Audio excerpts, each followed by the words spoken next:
নাই লওয়া নাই রান্না নাই বাড়ি নাই। আল্লাহ রে ভূত তুই কেমনে আঙ্গ সাইরা গেছ মাথা একটা দিছে কান্দ হইডে গেছে আর একটা দিছে এই কান্দ হইডে গেছে পরে সে দিছে বইয়া বুঝছে ওর দিছে মাথা এই আইয়া দেখবেন আড্ডি দেখবেন মাথার আড্ডি গিলা ভরে গেছে গা। বাবা আমার এক টাকা নাই হাঁস ফিরিং বেচা ভাত খায়। ঘটনাটা কি এই যে আমি যে সম্পত্তির ধারায় আছি এই সম্পত্তিটা মামলা চলতেছে বর্তমান রানিং চলমান মামলা প্রায় মনে হয় 14-15 বছর মামলা চলতেছে। তো এই মামলাটা এই জমিটা 144 দ্বারা জারি করা আছে।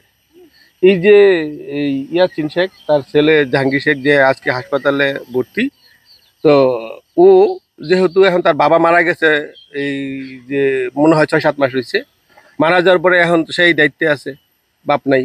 তো হ্যাঁ যায় যখন তারা এইখানে মানে তাদের কাছ থেকে পারমিশন না নিয়ে এখানে ঘর করতে চাইতেছে তখন সচরাচর নর্মালি একটা বাধা দিবে। তো সে গেছে বাধা দিতে যে ভাই এখনো কোনো কাজ করা যাবে না, জমিতে 140 দ্বারা জারি করা আছে। হ্যাঁ, যে সে মানে জারি করা আছে।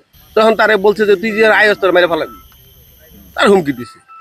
কথাটা হুমকি দেওয়ার পরে হ্যাঁ আবার উকিলটা ফোন দিয়েছে। উকিলটা ফোন দেওয়ার পরে উকিল বলছে তুমি তাহলে থানায় যায় জিডি করে আসো, থানায় যায় জিডি করে আসো। তো হ্যাঁ করছি কি তখন আবার সে যাইয়া থানায় জিডি করছে। থানায় জিডি করে আইসা দুপুরে খাইছে।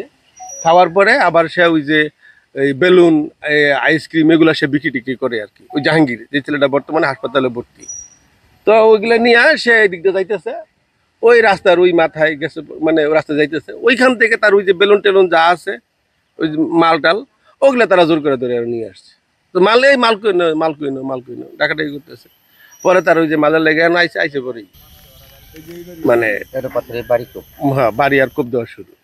পরে তো লোকজন আইসে এনে তার মানে অনেক লোক আসার সই মানে ওইরকম গ্যাঞ্জামও না কোনো কিছু না, কেউ জানেও না। যখন ও মাকে কয়ে আমার বাসাও কইছে তখন দেখা গেছে 4-5 লোকজন আইসা। পরে আমি পরবর্তীতে সংবাদ পাইয়া আমি আসলাম, আইসে পুরো ঘটনাটা শুনলাম। শোনার পরে ওই যে আবার 999 ফোন দিছে, ফোন দেওয়ার সাথে সাথে পুলিশও আসছে। পুলিশ হিসাব পরে দেখলো পুরো রক্ত যে এখানে মাখামাখি। পরে পুলিশকে আমি বললাম ভাই এটা কী করা যায়। পুলিশ বললো ভাই আগে আমার রুগী বাচ্চা মামলা আপনি 3 দিন পরে করতে পারেন, 1 সপ্তাহ পরে করতে পারবেন, আগে আপনি রুগী নিয়ে যান। পরে আমি আবার দৌড়ে সদরে গেলাম, সদর। এই যে বাবা মাথা জ্বর এরকম করছে আর ডিবা করে লাগছে তখন বাবা আমরা এই যে কাপড়ি উঠছে আজকে খাওয়ার নাই লওয়ার নাই রান্না নাই বাড়ি নাই। আল্লাহ রে ভূত তুই কেমনে আঙ্গ সাইরা গেছ এফি রাখছে না ওখানে কোন মেডিকেল না হ্যাঁ ট্রান্সপোর্টার করে আবার যে কই দিছে তারা মারি ফেলাইছে।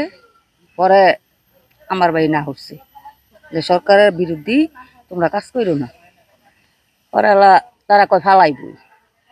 আমি কইছি তোমরা ফালাইও না, মারিটা কাজে লাগাইও না। পরে না তারা জিত করে ফালাইছে। পরে সার্ভার তলে ফালাইয়া পরে কইছে তারা ঘর তুলব।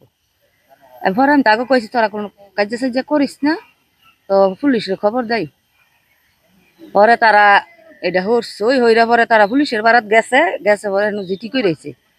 পরে বাইটা ইয়া গোসল কইরা খাইয়া মেলা করছে যাইতো কাবাইসা দোকানদারি করে ফটকা বেছে।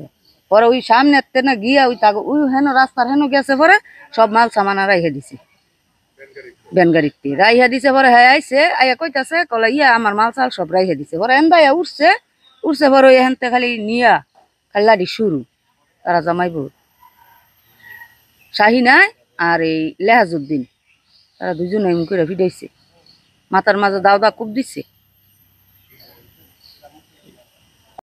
আর শাহিনায় তারা এই অবস্থা কইরা রাস্তা থেকে দোকানের মাল চাল সব রাখা দিছে। পরে হ্যাঁ উল্টে আইছে যে আমার মাল চাল তুই রাখছ খায়, আমার টেহা পয়সা তুই রেহাই দিস কে, এটা কইয়া হচ্ছে পরে রেহা যদি এইখান থেকে একটা খাপাসি লইছে তালের লইছে লইয়া তারে মাথার মেঝে আঘাত দিচ্ছে রেহাজুদ্দিন দেয়া। এই নিয়ে আমার দেখছি